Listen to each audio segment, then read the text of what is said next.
Hi, in this video, I'm going to walk us through the syllabus. I'm not going to do it word for word. You can read it on your own later. I just want to hit some of the highlights that you need to know in order to do well in the course. Okay, so first, my contact information, email is the best way to get hold of me. Um, if you don't hear back from me in a day or two, just email me again. I get 100 plus emails a day. Once you fall off that window of the kind of the top 50 most recent emails, it may be a while before you resurface to the top. So it doesn't bother me. Just email me again if you haven't heard back in a day or two. Um, Office hours are Mondays 5 to 7. I've got the link here, but I'll also email you the link so that you can have it kind of direct in your browser available. Okay, our course, this is an introductory stats course.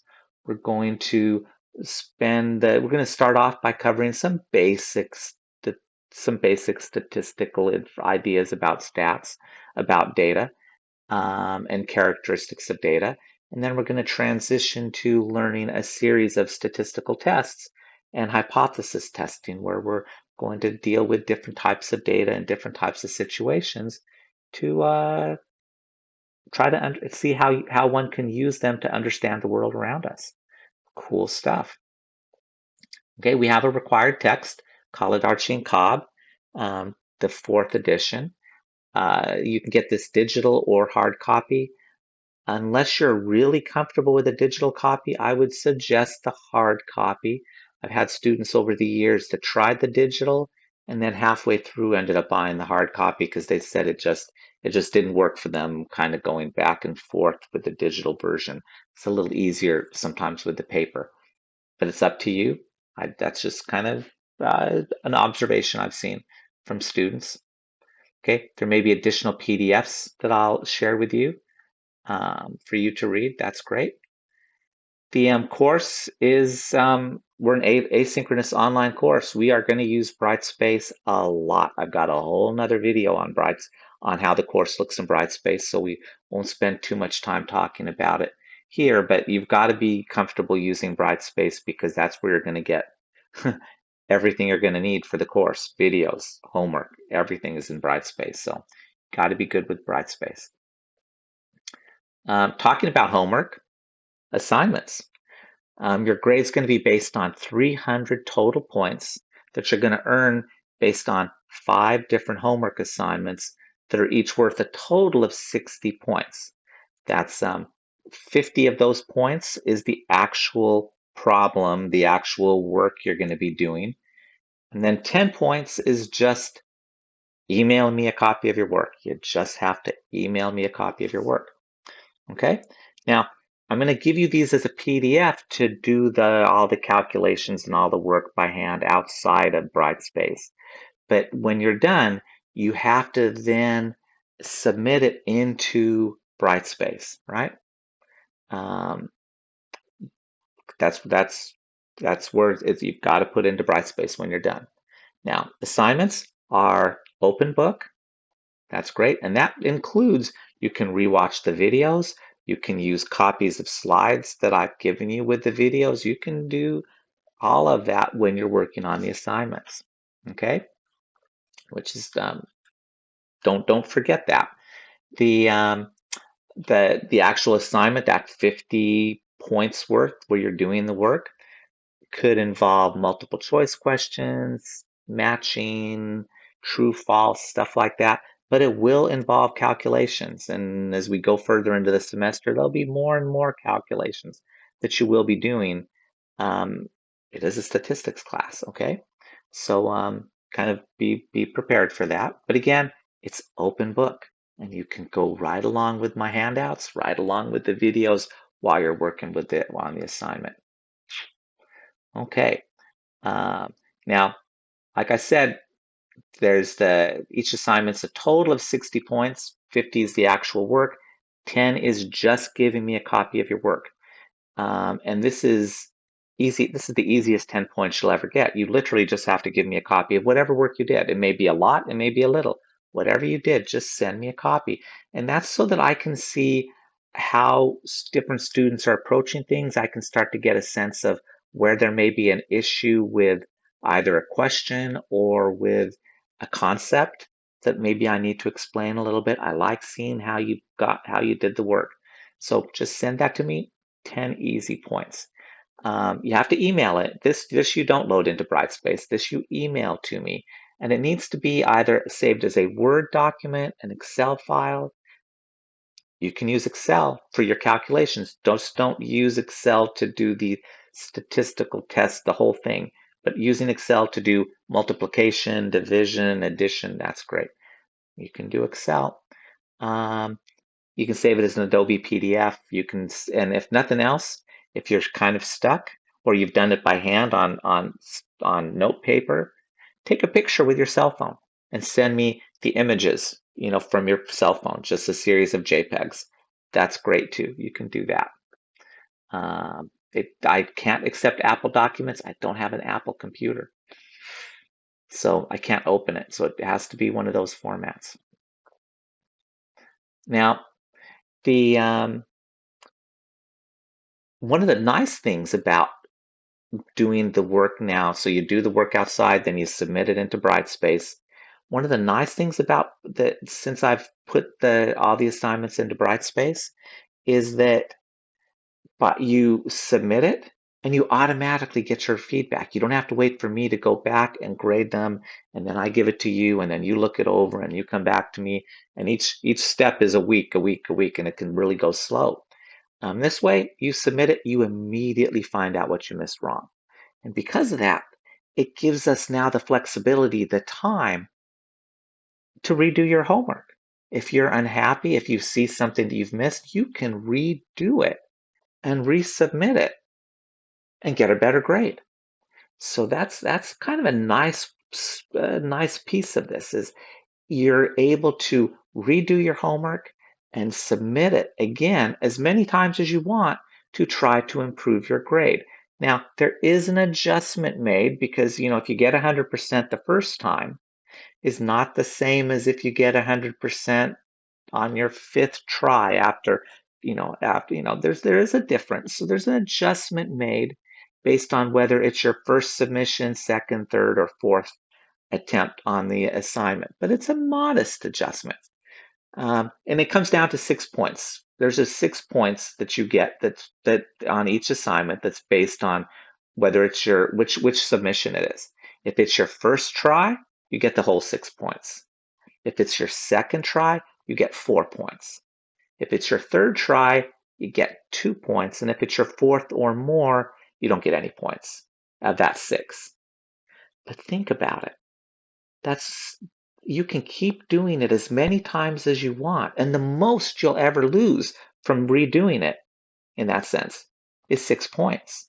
So if you just keep sticking with it till you get all the questions right, you'll only lose 6 points, which out of the 60 total points is 90%. Everybody can get an A minus. You can get an A minus on every single homework assignment if you just give yourself enough time to redo it, and then you do redo it until you get 100%. So take advantage that everybody can get an A minus, at least an A minus on every homework assignment. Just make sure you don't wait till the last minute to do it. You want to do it a week or two, do it as soon as you can so that you can find out what did I miss, and then you can revisit that material. You can come talk to me. You can go to office hours. You can talk to the classmates about, kind of a concept if you're stuck. You can try it again. And if you need to still come back and talk to me some more, you can talk to me some more and try it again until you get 100%. And you'll always get at least an A minus. And I'll have students that'll do that. I've had students that it'll take them. I love it. I love it when I see that. Someone that it may take them several tries, but gosh darn it, they're gonna nail it. And they just stick with it until they do. I love it when students do that. And this is my way of rewarding it.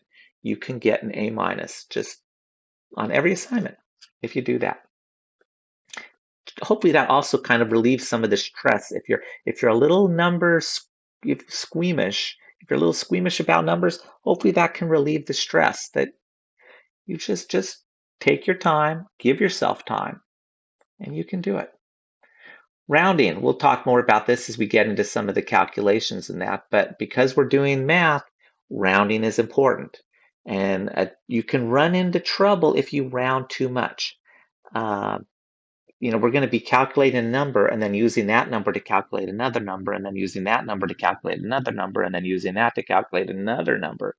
And if you've rounded too much, you end up with a final answer that's way, way, way off. So kind of as a rule of thumb, as a rule of thumb, never round to fewer than 3 decimal places. Three decimal places. So, and I've got some examples here to show you. Never round, if you're doing them by hand and you want to round, never round to fewer than 3 decimal places. Unless, well, that's true. But if the number is less than 1, so that you end up with a 0.000 something, keep going on those zeros until you get at least 3 non-zero numbers. I'm going to highlight it. It's right there. Kind of, we talked about that. I don't want you kind of getting some answer. It's 0.0002, and you round to 0. No. You have to keep going. If it's less than 1, keep going past those zeros till you get at least 3 non-zero numbers. Okay, and ask me questions as we're doing this, and we'll talk more about this later on as we see it. But that can cause problems when students round too much.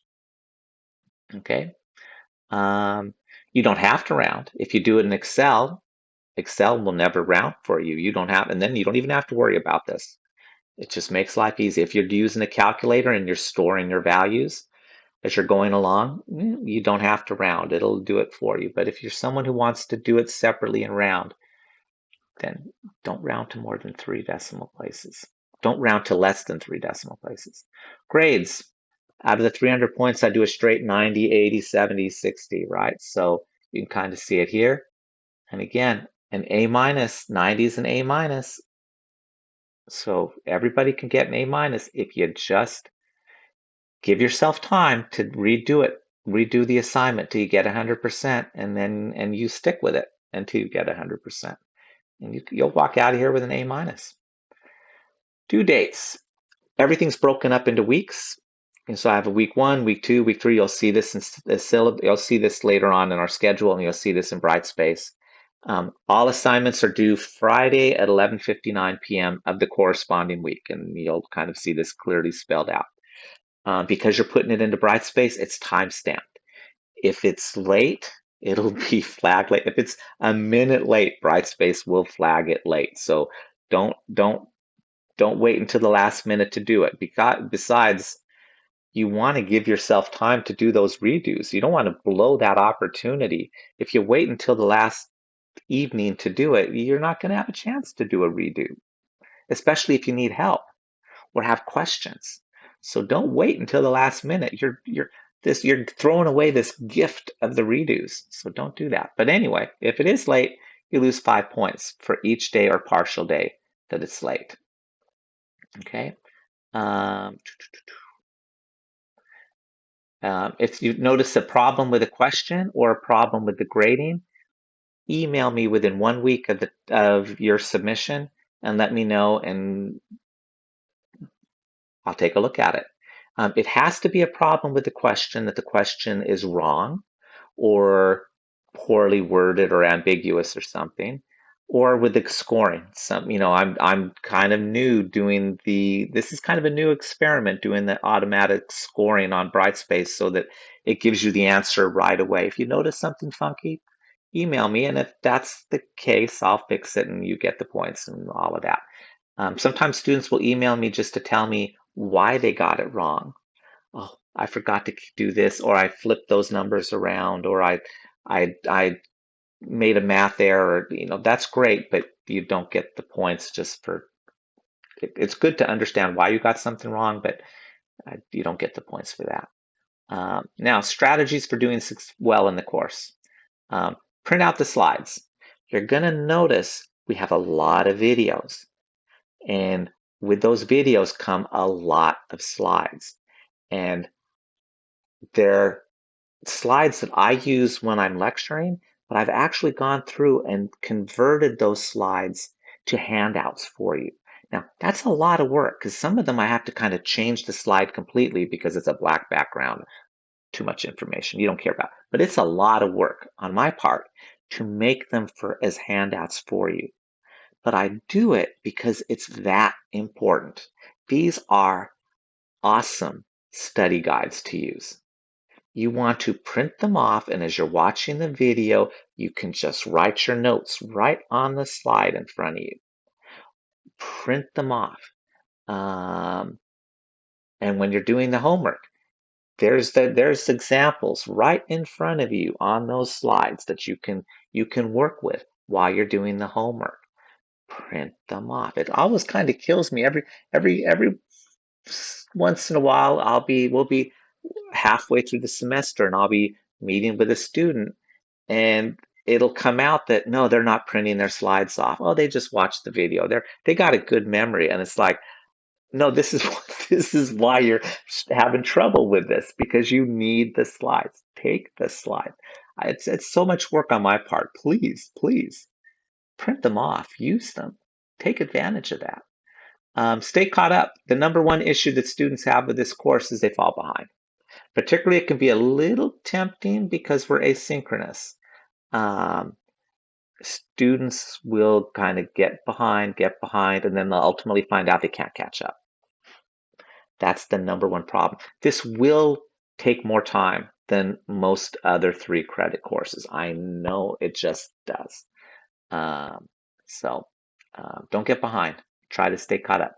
And to do that, best approach is study the material every day. It's will stick in your head better and it will be the most efficient in the long run if you just set aside time regularly than try to cram every once in a while. Study groups. Study groups are a great idea for a course like this. It's great to be able to bounce ideas off each other, bounce your understanding. So is positive skew this or that? What do you guys think? How do you do what's the critical T again? Things you can ask each other. And the benefit of that is it helps the student with the question. And then if you're in the study group, it helps your understanding to explain it back to them. Nothing firms up, I say this after 30 plus years of teaching, nothing firms up your own understanding of a concept like explaining it to someone else does. So it's good for you, it's good for them. Study groups are great. Just don't turn it into a sharing answers. That's a bad study group. That's a honor code violation study group. Don't just give each other answers, but use them as teaching moments. But study groups are great. I love study groups for this class. Like I said, submit the material early. You're going to see in a minute, you got plenty of time before the due dates. Submit it early so you can get it scored, get it get that answer, get that score, see what you missed, and redo it so you can improve your score if you need to. Don't wait until the last minute. Ask questions. If you got questions, ask them. I love talking about stats, so you can ask me. I'm happy to talk about this. Um, Put in the discussion forums that you'll see in Brightspace for the class if you've got a question. If you've got a question, others in the class may have the same question. So put it out there for the class if you're comfortable doing that.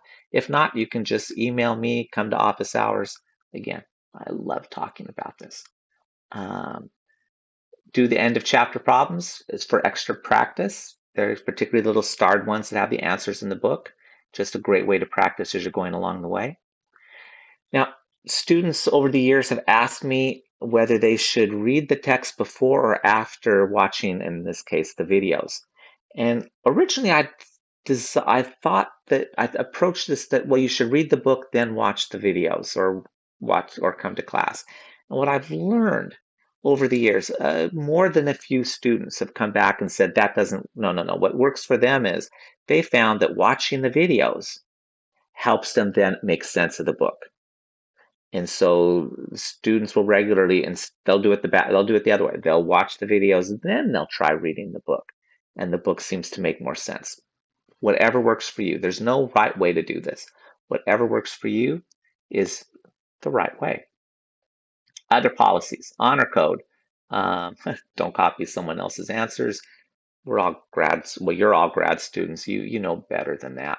Like I said, study groups are great, but use it to teach, not just to say, oh, the answer's 8.3. Um, Incompletes, there's a whole university policy on incompletes that I'm just following. And basically, it comes down to you can't get an incomplete to avoid a low grade. You can't get an incomplete just because you've ran out of time at the end. And when you make the decision to take an incomplete, this is the important one. When you decide to take an incomplete, all the work that you've done up to that point sticks. You don't get to throw it out and start over. Everything up to that point sticks, and then you're just going to finish the rest of the material at some later date. So what that means is if you've got a problem, if you've got some issue coming up, some challenge, if you think you may need an incomplete, talk to me. Let me know so that we can start kind of making that plan and saying, okay, we'll this stuff will stick. We're going to kind of see what happens from this point on. Okay, we can kind of plan around that. Um, if you wait till it's too late, remember everything up to that point sticks. You're stuck with. It kills me sometimes when I'll have a student at the end of the semester come and say, well, halfway through the semester, I had all these issues coming up, and I should have come and talked, but I didn't. I thought I could handle it. I didn't want to seem whatever. I didn't want to it's because it's too late. There's nothing I can do at that point. So talk to me if you need it. Other humane policies, academic honesty, accessibility, scheduling, holidays, discrimination. There's the link to all of those. And then finally, here is our schedule. So as I said, notice it's broken week by week with the readings. The videos for each week you'll find in Brightspace. They're all listed there. And then here's the due dates. Here's what's due the Friday of each week. So notice, for example, homework 1 covers chapters 1 through 6. That's this. So we finish homework 1. In weeks 1 through 3, we do the material for homework 1, but homework 1 isn't due until the end of week 6. So you've got 3 whole weeks after you finish chapter 6. You've got 3 weeks before that homework is due. So there's no reason on earth you should be doing that the Friday that it's due.